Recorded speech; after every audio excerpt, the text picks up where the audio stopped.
All right, I'm back. A lot of clients just now. Now I'll be back to the rest of the workout. I just want to take a minute and just talk about what I was talking about earlier, which is like the boo-hoo, poor me mentality, wish things were better, blah, blah, blah, blah, blah, blah, blah. And that's kind of what, like, for fucking 10 seconds, I was feeling that way. Like, poor me, I can't do normal shrugs, and thus my traps are shrinking. And poor me, my hand and my forearm and arm is all shrunk and all this nonsense. And it's like, there's no point thinking about that shit, and it's not going to do you any good. And like at the end of the day, too, like think about the worser case scenario. Like think about what scenario you're in. Let's say you're a average white dude. You're 5'9", and your genetics are average, and you keep seeing these giant West African descent fellas on Instagram who are jacked out of their mind, and you're like, God, I wish I was that 6'4" black dude who has significantly better genetics as far as training goes than I do. Well, yeah, sure, it'd be cool. But then think about the poor Southeast Asian dude who's 5'3" and has the highest myostatin count out of any populace on the planet and hasn't got any fucking money for weights and yet doesn't give a shit about any of that stuff.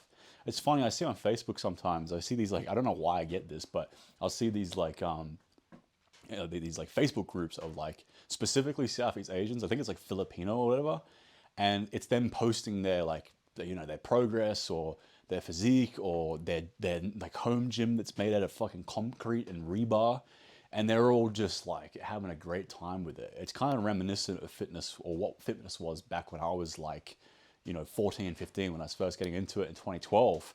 It's just a lot more wholesome and less worried about all these extremely shallow things and like an incredibly entitled, mentality of poor me. Why can't I have this? Why is this not the thing? And then you bring people down for, their success. And yeah, like it sucks my biceps torn right now, but there are people out there who would give their fucking left nut for the opportunity to have a pretty well decked out home gym, to have possibly above average genetics compared to their genetics. I mean, I don't think I have particularly any good genetics at all, but for some, they would give their left nut to be 6 foot tall or have big biceps and big shoulders. And like, they wouldn't care the fact that I can't grow big legs or I don't have any pecs. Like, they would be like, I just want something, right?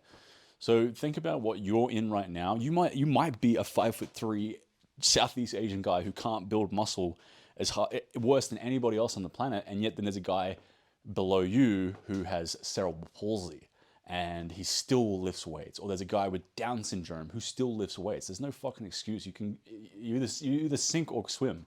You're gonna cry about it like a little pussy and be like, oh, I wish I was Larry Wills. I wish I had my genetics. I wish my parents were better. Like, it doesn't fucking matter at that point. It only then becomes fuel for the fire of excuses that will stop you from even trying. And that's just nonsense. All right. Anyway, rant over. I'm going to try this shrug somehow. Again, more shit where it's like, oh, I can't do shrugs normally, but at least I can do something, right? At least I can still train the rest of my body, unlike someone in a quadriplegic in a fucking wheelchair. How the fuck am I going to do this?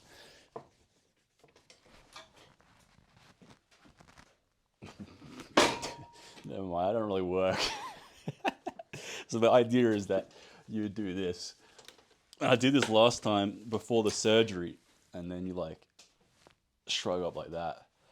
But I can't get it around the cast to do that. So anyway, the hack squat shrugs that I did earlier, that will suffice. Again, how many people have a hack squat in their home gym? I mean, I'm not trying to brag, but I'm just saying, like, it's like, at least I can still do shrugs with a torn bicep in my home gym. A lot of people would be stuck not being able to do any shrugs at all, and their traps would dystrophy. So, count your blessings. Yeah. There we go.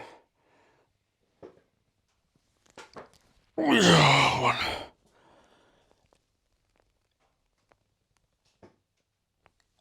Two.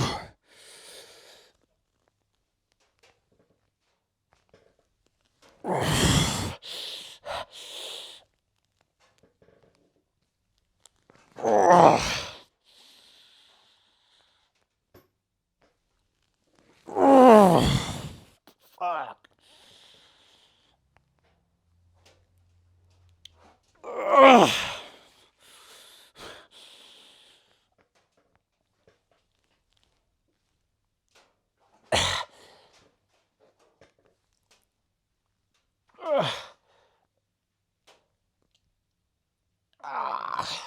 was a piss poor effort. Got fuck all reps there. Maybe my neck is fatigued from holding this. Oh.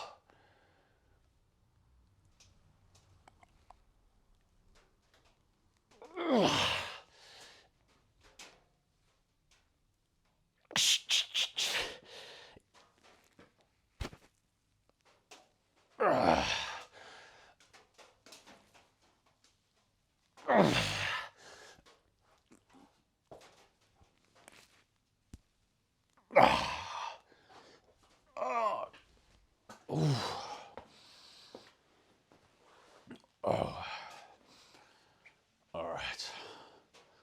I'm gonna rest and do a back off set. My neck has gotten weaker. I think it's just from all day long holding onto this like sling. My neck's just stiff and I'm probably fighting against dysfunction. You have to understand that anytime muscles in a surrounding area or the muscle that you're trying to target is dysfunctional from, you know, being overly active or underactive or whatever it might be, nerve impingements, etc., you're not going to be able to output as much force. Just a simple fact. The biggest example of this would be when I train clients, when I'm personal training clients, when they do face pulls for the first time, a lot of these people, they will show strength in their back that is indicative of a far stronger face pull. So they'll cable row, let's say 50 kilos. If you can cable row 50 kilos, typically you can face pull 25, 30. But then they'll face pull like 15, 17, 20 kilos, like quite a bit lighter than their retrospective cable row. And what it really is that they're, and it's indicative of their posture, is they're very kyphotic. Their shoulders are internally rotated, their pecs really tight from office jobs. These are oftentimes office workers. And thus, not only are they fighting the weight, they're fighting the resistance of their pecs, their front delts, the stiffness of their clavicle joint, all these different things. Do a back off set.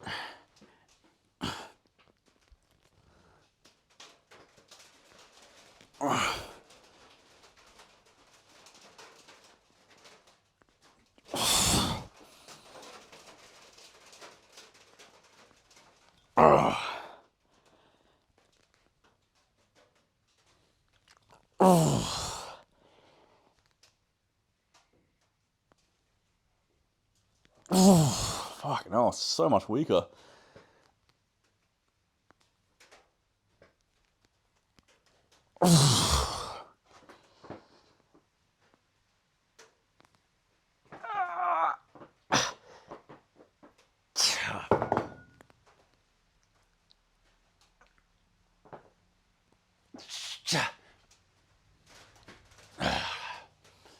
All right, moving on. I'm just going to do the neck extension today. I don't feel like doing the side neck curls just because my neck feels very stiff. I don't want to risk anything.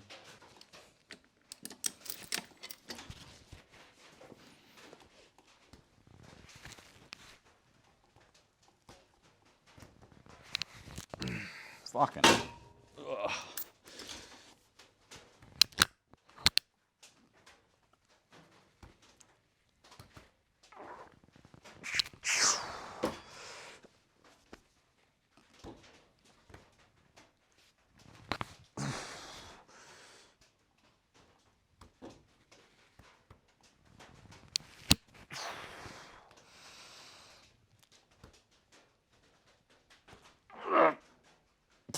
Oh, shit. Ugh. Oh,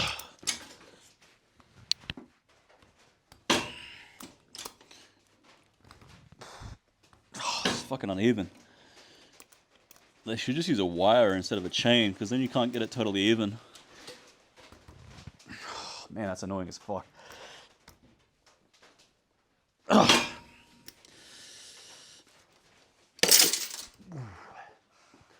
The back of my neck's starting to get more and more conditioned to the point where I can kind of train to failure. When I first started training the back of my neck, maybe 5-6 months ago with high intensity training, I didn't take it to total failure. I'd take it to like 90% because it is like a vulnerable area. But I'm starting to get more and more conditioned, and now I'm doing, you know, failure, and then I even did a drop set there. So The neck, back of the neck, be careful with it, but over time, slowly ramp it up to the point where you can take it to failure. Last point before I go inside and do abs, I may or may not record it. I do manual resistance. My girlfriend just pushes my legs down for leg raises, and then she sits on my chest for sit-ups. But basically it's a way of doing, I don't do like full range sit-ups because I can't because my arm's in the way. So I do like kind of partials, and I just do like sort of a static hold, but I do it with like, 50 kilos in my chest. And then manual resistance, she pushes down and allows me to basically do a maximum rep every single rep, which is awesome. But I may or may not record that, I don't know. But if I don't, I think the last thing I want to say is also think about, I said, there's always a smaller fish, right? There's a guy who is shorter and, has a harder time building muscle, and maybe he's uglier and he doesn't have as much resources as far as money to go to a gym or a home gym, or maybe he's that Filipino kid that's lifting fucking concrete weights and shit, who's in a far shittier situation than you are as far as a weights context. I'm not even talking about, monetarily or any other context. But then also understand there's always a bigger fish too. So like the guy that you wish you were, there's a bigger fish than him too. If you want to be the 6'3" Chad with, a bunch of muscle and incredible facial features and all these different, stereotypically masculine things. I mean, I say stereotypical, but that's just those. Anyway, you understand what I'm saying. These are all the things that every man wants to be: is tall, muscular, handsome, wealthy, blah blah blah blah. But even let's just say from a bodybuilding perspective, just wide clavicles, small hips, great muscle insertions, mesomorphic, fast metabolism, all those things. Guys out there that have those, like a Arnold Schwarzenegger, there's always a bigger fish. There's always a Lou Ferrigno who's even taller, who's even wider, who's even more muscular. And then there's always, a Brian Shaw who's like fucking 6'8" and 200 kilos with abs. And I mean, unless you're that guy, if you're Brian Shaw, there is no bigger fish because Brian Shaw is about as big as a human can be. But even then, Brian Shaw gets mogged in the sense that he isn't that aesthetic compared to an Arnold Schwarzenegger. And then if he was to get in a cage fight with Francis Ngannou, he would die. But you put him in a strongman context, he crushes those guys. So then it's contextual. What are you good at? You might not have the best upper body, but then because you're a 5'3" Filipino guy, you might have incredibly massive legs that I could never achieve because I'm too tall and I'm too Irish. But then, yeah, you might look at me and go, all right, I wish I had those arms, and maybe I wish I had those shoulders. Or you look at me and you wish you had nothing because you have better genetics than me. But point being, smaller fish, bigger fish. Either way, there's always someone shittier than you. Use that as motivation. And there's always going to be someone better than everybody, unless you're Brian Shaw or the absolute top of the top. But the high echelon elites still have an elite even higher than them is my kind of resting point. So next time you're thinking, wah, poor me, I don't have this equipment, I don't have this, I'm injured, blah, blah, blah. There's always someone more injured. There's always someone more smaller or bigger or, whatever.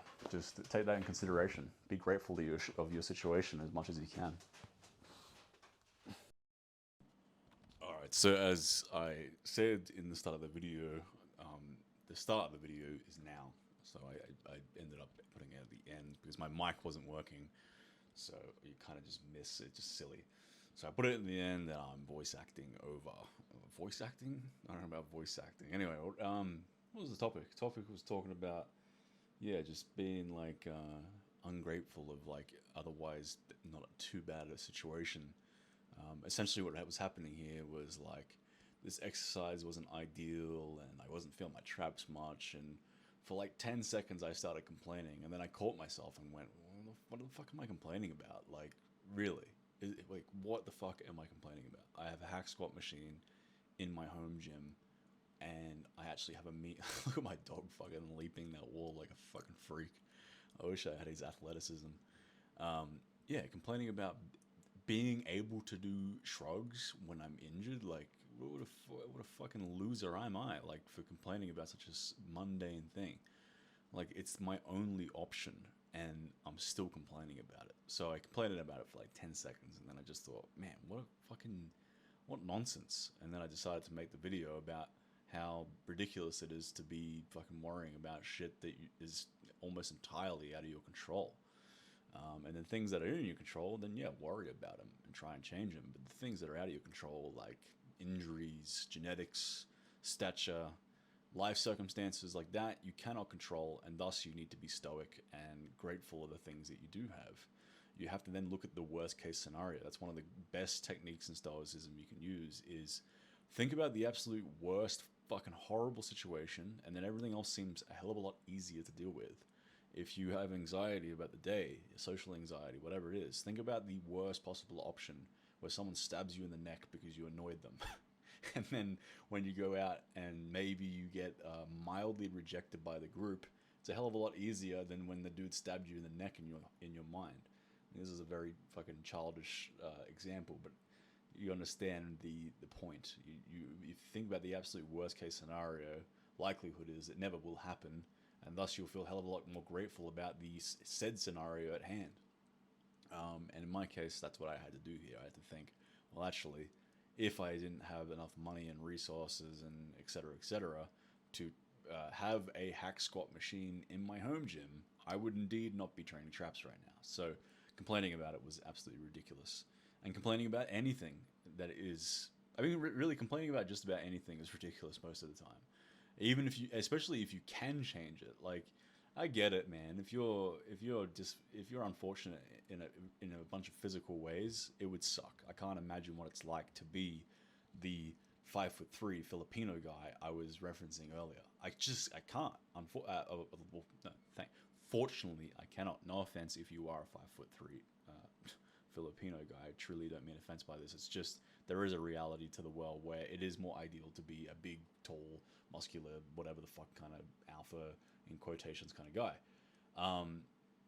Well, fuck, I forgot what my point was, but basically, no offense if you are said guy, but if you are, I really can. I don't know what that's like. I'm sure it wouldn't be great, but complaining about it won't do anything. And you have more reason to complain about that than something that you can change. Like if you have small biceps, then change it. Get big biceps. It's possible to get big biceps for just about anybody. It just takes time, effort, and willpower. But, things like stature or small clavicles or massive hips, if you, let's say you had Klinefelter's syndrome where you had an extra female chromosome, yeah, I could probably see some rationale in complaining about that sometimes. Feeling a bit bummed out about the fact that you have, an incredibly high estrogen and low testosterone, and extremely wide hips and small clavicles, and horrible, horrible situations, genetic defects or otherwise. But even then, there's really literally still no point complaining about it. You have slightly more excuse to be complaining, but there is no real excuse to complain ever, no matter just about any scenario, unless someone else is, causing harm to yourself. But if it is just you and yourself, there is no reason to complain to yourself or others, especially others. You're just bringing people down. If I complain about my biggest insecurity as a man is my small hands, for example. And again, I'm not very insecure about them either, but it's the ultimate insecurity I can think about. Like, I don't really have any insecurities. I just simply don't. But my hands are quite small, and I'm not a huge fan of them. I would like them to be longer because it make me better arm wrestling and gripping things, and it would just look more masculine. Ultimately, it doesn't matter that much, and I kind of make light of it, which is ultimately, again, the point of this video is either laugh or cry, right? So may as well laugh about my small hands. But yeah, they kind of suck, but there's nothing I can change about it. I mean, actually, that's not true. I have been able to change them in the sense that I've made them thicker and stronger to overcompensate for the fact that they're short little baby hands. Here, the piece of wood that I was doing calf raises on broke, so I had to adjust that. But fully forgot. Yeah, I never go around complaining about how I have small hands. I'm not like, poor me, I'll never be a competitive arm wrestler because I've got small hands. Poor me, I suck at dead hangs, and I have to use a lot of straps to do exercises, otherwise my grip gives out. Like, it just doesn't fucking, there's no point. It doesn't, I don't know, it literally doesn't compute in my head why one would complain about most things, including about when I complain, because I'll think about it retrospectively and go, why the fuck was I doing that? Like, it's almost like I was possessed. I don't know how to explain it. It's like complaining is almost like when you're possessed by I don't know, not I wouldn't, not like demons, but possessed by your own emotions, like possessed by, I guess, narcissism or some sort of, megalomania. It is narcissistic to just constantly be thinking about your own fucking problems that are absolutely asinine. You either fix them or you can't, and then you accept them, or you try to work on the best you can.